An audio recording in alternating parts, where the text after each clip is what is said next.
Si sono viste grandi prove atletiche agli impianti sportivi di Ponzano durante il 25° Memorial Giovanni Maria Idda. Pur schiacciato tra gli europei di Helsinki e le immediate Olimpiadi di Londra, la giornata del 29 giugno si è confermata una grande occasione di spettacolo, soprattutto nelle prove di mezzo fondo.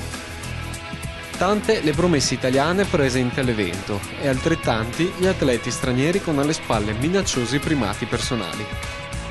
L'alta umidità della giornata però ha messo a dura prova la resistenza degli atleti, rendendo ancora più difficili le loro imprese.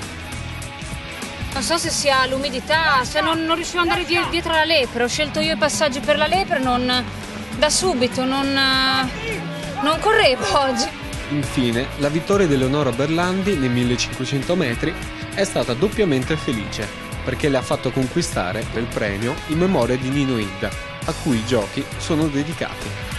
È stata una grande serata di sport ed è l'espressione delle grandi capacità organizzative e gestionali del nostro movimento trevisano che tra l'altro, ci tengo a dirlo, si è appena confermato con il trofeo delle province, vincendo a Belluno nei confronti di altre 13 province titolate. Questo significa che il movimento giovanile c'è, ma poi riusciamo a mettere in campo anche questi meeting con atleti di grande valore che danno lustro a tutta la nostra provincia. Ho visto in quinta corsia.